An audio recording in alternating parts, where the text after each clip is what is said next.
Hello friends, welcome to my channel. இந்த வீடியோவில் பார்த்தீங்கன்னா, தமிழ்நாடு அரசு இந்து சமய அறநிலையத்துறை அருள்மிகு சுப்பிரமணிய சுவாமி திருக்கோயில் திருத்தணிக்கை திருவள்ளூர் மாவட்டத்திலிருந்து வேலைவாய்ப்பு நோட்டிஃபிகேஷன் வந்து ரிலீஸ் ஆகிருக்கு. அது மட்டும் இல்லாமல் ஒரு 23 பதவிகளுக்கு பார்த்தீங்கன்னா உங்களுக்கு வேக்கன்சி வந்து அவைலபிளாக இருக்குது அப்படின்னு சொல்லி அறிவிச்சிருக்காங்க. அதனுடனே பார்த்தீங்கன்னா கோயில்களும் உங்களுக்கு வேலைவாய்ப்பு வந்து இருக்க போகுது.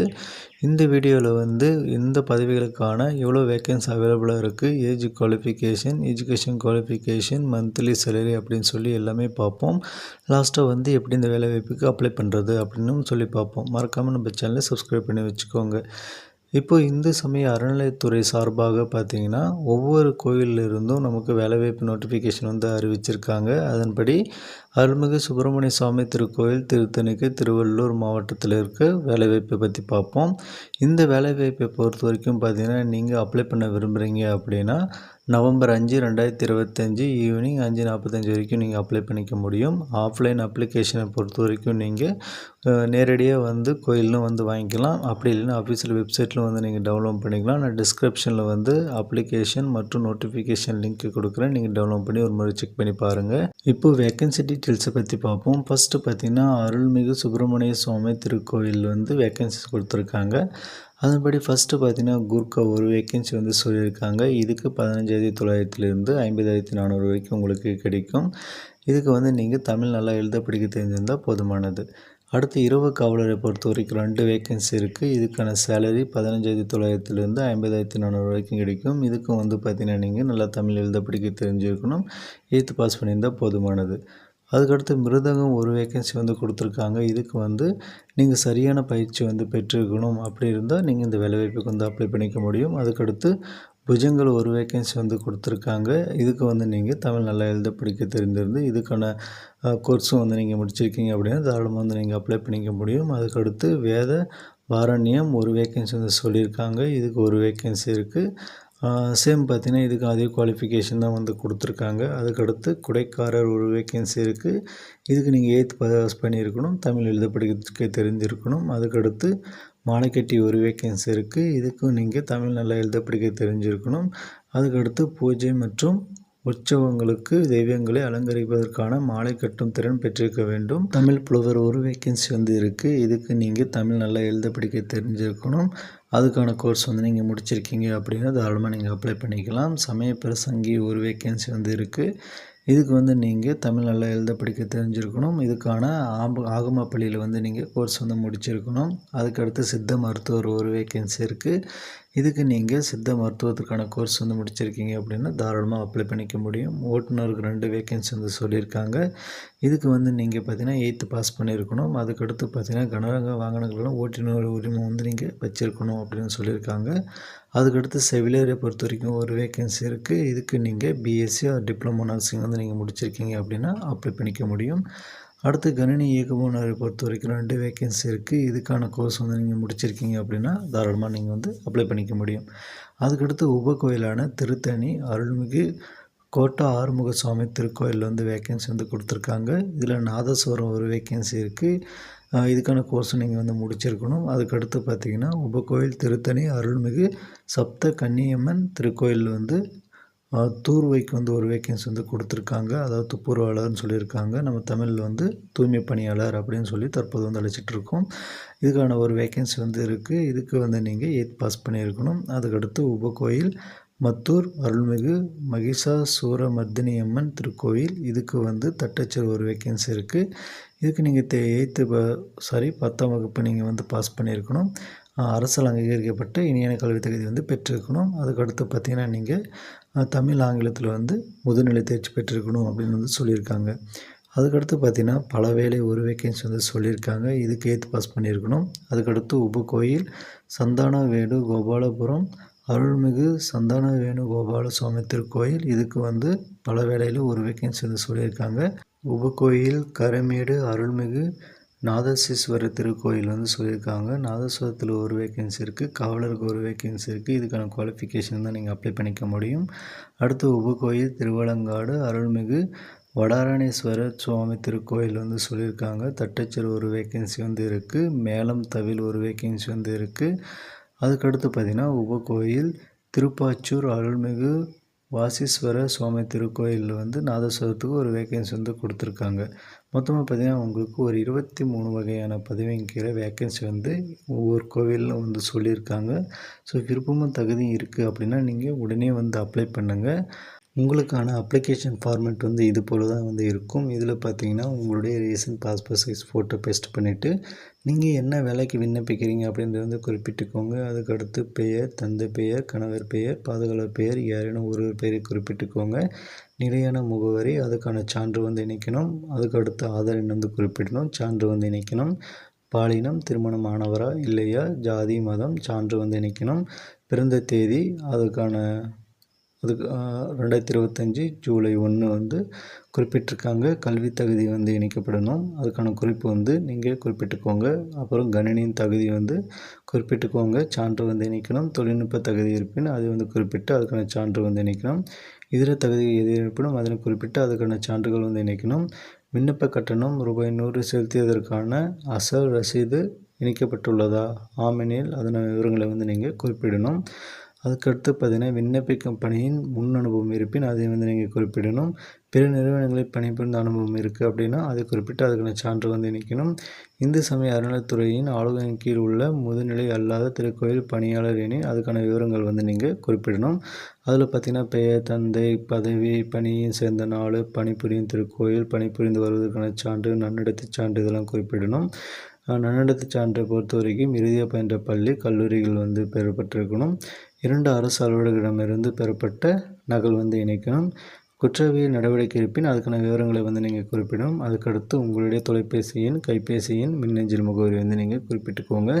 இறுதியாக உறுதிமொழியில் உங்களுடைய பெயர், உங்களுடைய தந்தையார், கணவரார், பாதுகாவலர் பெயரை குறிப்பிட்டு உங்களுடைய சிக்னேச்சர் போட்டுக்கோங்க. நாள், இடம் வந்து மென்ஷன் பண்ணிவிட்டு அப்ளை பண்ண பாருங்கள். அதுக்கடுத்து உங்களுக்கான கண்டிஷன் ஒன்ஸ் கொடுத்துருக்காங்க, அதை பற்றி பார்ப்போம். இப்படி விண்ணப்பதாரர் பார்த்தீங்கன்னா ஜூலை 1, 2025 அன்று 18 வயசு வந்து நீங்கள் நிரம்பி இருக்கணும். 45 வயதுக்கு மேற்பட்டவராக இருக்கக்கூடாது அப்படின்னு சொல்லியிருக்காங்க. விண்ணப்பதாரர் கட்டாயம் இந்து மதத்தை சார்ந்தவராக மட்டுமே இருத்தல் வேண்டும். அதுக்கடுத்து மேற்கண்ட பணியிடங்களுக்கு விண்ணப்பிப்பவர்கள் நன்கு ஆரோக்கியமான உடல் நிலையுடனும் தீய பழக்க வழக்கங்கள் அற்றவராகவும் நோய் நொடி இல்லாதவராகவும் நல்ல மனநிலை உடையவராகவும் இருத்தல் வேண்டும் அப்படின்னு சொல்லியிருக்காங்க. அடுத்து பணி நியமன அரசாணை வந்து கொடுத்துருக்காங்க. அதுக்கடுத்து பார்த்திங்கன்னா உங்களுக்கு அஃபிஷியல் வெப்சைட் லிங்க்கும் வந்து நான் கொடுத்துருக்காங்க. நான் வந்து டிஸ்கிரிப்ஷனில் வந்து டீட்டெயில்ஸ் வந்து கொடுக்குறேன்.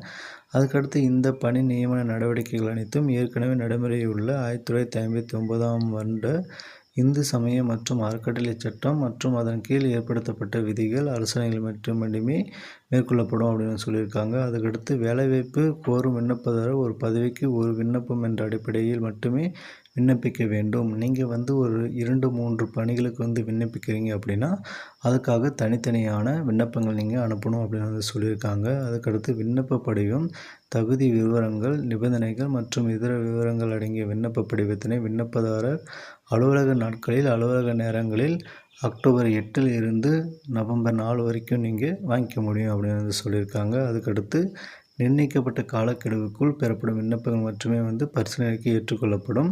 விண்ணப்பதாரரால் வழங்கப்படும் சான்றுகள் அனைத்து சம்மந்தப்பட்ட துறைகளில் பரிசீலனைக்கு உட்படுத்தப்படும் அப்படின்னு வந்து சொல்லியிருக்காங்க.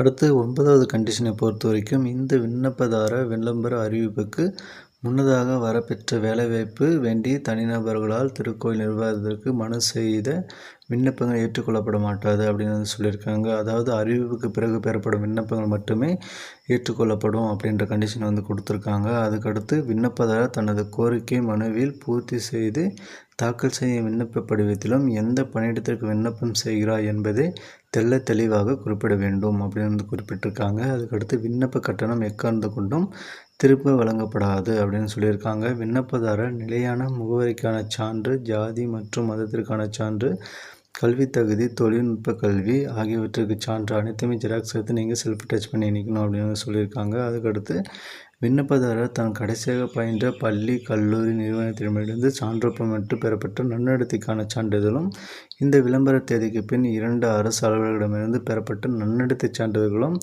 ஆக 3 நன்னடத்தை சான்றுகளையும் விண்ணப்பத்துடன் இணைக்கணும் அப்படின்னு சொல்லியிருக்காங்க. மொத்தம் பார்த்திங்கன்னா நீங்கள் 3 வந்து சர்டிஃபிகேட் வந்து இணைக்கிற மாதிரி இருக்கும். இதுக்கான ப்ரூஃப் எல்லாமே ரெடி பண்ணிவிட்டு நீங்கள் அப்ளை பண்ணுங்கள்.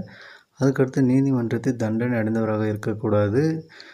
கோயிலுக்கு எதிராக வந்து நீங்கள் வழக்கு தொடுத்தவராகவும் இருக்கக்கூடாது. இந்த மாதிரி கண்டிஷன் வந்து கொடுத்துருக்காங்க. அதுக்கடுத்து திருக்கோயிலுக்கு சொந்தமான சொத்துக்களை ஆக்கிரமித்து அனுபவித்து வருபவர்கள், திருக்கோயிலுக்கு பாக்கி வைத்துள்ளவர்கள், திருக்கோயிலில் இழப்பு ஏற்படுத்தியவர்கள், விண்ணப்ப தகுதியற்றவர்கள் எக்காலத்திலும் கண்டறியப்பட்டால் அவர்கள் பணி நீக்கம் செய்யப்படுவர் அப்படின்னு சொல்லியிருக்காங்க. அடுத்து இந்த வேலைவாய்ப்பு அறிவிப்புகளுக்கு காணும் பணியிடங்களுக்கு திருக்கோயிலின் புனிதத்தன்மை, பாரம்பரியம், நடைமுறை, பழக்க வழக்கங்களுக்கு உட்பட்டு நல்லொழுக்கம் உள்ளவர்கள் மட்டும் தேர்ந்தெடுக்கப்படுவர். புகைப்பிடித்தல், லாகரி வஸ்துக்கள் உபயோகிப்பவர்கள், இருதாரம் உள்ளவர்கள், மது அருந்துபவர்கள் உள்ளிட்டவர்கள் தகுதியற்றவர்கள் அப்படின்னு சொல்லியிருக்காங்க. அதுக்கடுத்து இந்த விளம்பர அறிவிப்புக்கு முன்னர் வரப்பெறும் வேலைவாய்ப்பு கோரும் விண்ணப்பதாரர் மற்றும் ஆல்ரெடி சொன்ன கண்டிஷனை தான் வந்து திரும்ப கொடுத்துருக்காங்க. அதுக்கடுத்ததாக பார்த்தீங்கன்னா, விண்ணப்பதாரர் தாம் வசிக்கும் பகுதிக்கு உட்பட்ட காவல் நிலையத்தின் தன் மீது எந்த ஒரு குற்ற வழக்கும் இல்லை என்பது ஆன்லைனில் பெறப்பட்ட காவல்துறை சான்றிதழை விண்ணப்பிக்கணும் அப்படின்னு சொல்லியிருக்காங்க. அதுக்கடுத்து ஒவ்வொரு விண்ணப்பத்தையும் முழுமையாக பூர்த்தி செய்து அதுக்கான சான்று கூட இணைச்சு நீங்கள் அனுப்பணும் அப்படின்னு சொல்லியிருக்காங்க. அடுத்து 20வது கண்டிஷனாக பார்த்தீங்கன்னா, விண்ணப்பங்கள் பரிசீலித்து தகுதியுள்ள விண்ணப்பதாரர்கள் மட்டுமே நேர்காணலுக்கு வந்து அழைக்கப்படுவர் அப்படின்னு வந்து குறிப்பிட்டிருக்காங்க. அதுக்கான அறிவிப்பு வந்து நீங்கள் கொடுக்க போட உங்களுடைய மெயில் ஐடி, மொபைல் நம்பருக்கு வந்து கிடைக்கும். அதுக்கடுத்து விண்ணப்பதாரர் அளிக்கப்படும் சான்றுகள் அனைத்தும் சம்மந்தப்பட்ட துறைகளுக்கு பரிசீலனைக்கு உட்படுத்தப்படும். தேர்வு செய்யப்படும் நபர் காவல்துறையின் மூலம் விசாரணை செய்து அன்னார் ஏதேனும் குற்றவியல் நடவடிக்கையில் தொடர்புடையவரா அல்லது ஈடுபட்டவரா என்ற போன்ற விவரங்களையும் அறிந்த பின்னர் சென்னை இந்து சமய அறநிலையத்துறை ஆணையர் அங்கீகாரத்திற்கு பின்பே பணி நியமனம் செய்யப்படுவர். தேர்வு செய்யப்படும் நபர் தமிழ்நாடு இந்து சமய அறநிலையத்துறை சட்ட விதிகளுக்கு உட்பட்டும் திருக்கோயில் ஆகம விதிகள் தொன்று தொட்டு கடைபிடித்து வரும் பழக்க வழக்கங்கள், நடைமுறைகள் மற்றும் நிர்வாகத்தில் அவ்வப்போது பிறப்பிக்கப்படும் உத்தரவுகளுக்கு உட்பட்டும் பணி செய்ய கடமைப்பட்டவர்கள் ஆவர். தேர்வு செய்யப்படும் நபர்கள் தான் அளிக்கும் விவரங்கள் அனைத்தும் சரியான உறுதி அளித்தல் வேண்டும் அப்படின்னு சொல்லியிருக்காங்க. தவறாக இருக்கும் பட்சத்தில் எப்பொழுதும் வேணாலும் உங்களை வந்து பணி நீக்கம் செய்து உங்கள் மீதான நடவடிக்கை வந்து எடுக்கலாம் அப்படின்னு சொல்லியிருக்காங்க. அடுத்து இந்த பணி நியமனங்கள் அனைத்தும் முற்றிலும் தற்காலிகமானது. தெய்வீகத்தாலும் ராஜ்யத்தாலும் ஏற்படும் மாற்றங்களுக்கு திருக்கோயில் நிர்வாகம் பொறுப்பல்ல. இதர விவரங்கள் திருக்கோயில் தலைமை அலுவலகத்தில் அணுகி அலுவலக நாட்களில் நீங்கள் வந்து உங்களுக்கான சந்தேகத்தை வந்து கேட்டு தெரிந்துக்கலாம் அப்படின்னு சொல்லியிருக்காங்க. லாஸ்ட்டாக பார்த்தீங்கன்னா, விண்ணப்பத்தினை திருக்கோயில் நிர்வாக நலன் கருதி ஏற்கவோ நிராகரிக்கவோ திருக்கோயில் நிர்வாகத்திற்கு முழு அதிகாரம் உண்டு அப்படின்னு வந்து சொல்லியிருக்காங்க. ஸோ உங்களுக்கான கண்டிஷன் பார்த்திங்கன்னா, மொத்தமாக வந்து 26 கண்டிஷன் வந்து கொடுத்துருக்காங்க. ஃபுல்லாகவே நான் உங்களுக்கு சொல்லிட்டேன். அது மட்டும் இல்லாமல் உங்களுக்கு மேலும் ஏதேனும் சந்தேகம் இருந்தால் அவங்க மென்ஷன் பண்ணியிருக்க அந்த மொபைல் நம்பருக்கு ஃபோன் பண்ணி நீங்கள் கேட்டுக்கலாம். அப்படி இல்லைன்னா நேரடியாகவே வந்து நீங்கள் போயிட்டு உங்களுக்கான சந்தேகத்தை வந்து கேட்டுட்டு வரலாம். அதுக்கடுத்து பார்த்திங்கன்னா, உங்களுக்கான அப்ளிகேஷன் ஃபார்மட்டும் வந்து நமக்கு திருக்கோயிலே வந்து கொடுத்துருப்பாங்க. ஸோ அதுக்கான லிங்க் வந்து டிஸ்கிரிப்ஷன் தரேன், போய் செக் பண்ணி பார்த்து உடனே அப்ளை பண்ணுங்கள். மறக்காமல் நம்ம சேனலை சப்ஸ்கிரைப் பண்ணி பெல் பட்டனை ஆன் பண்ணி வச்சுக்கோங்க. மற்றும் பல வேலைவாய்ப்பு நோட்டிஃபிகேஷன் சேனலில் அவைலபிளாக இருக்குது, போய் செக் பண்ணி பார்த்து அப்ளை பண்ணுங்கள். தேங்க்யூ.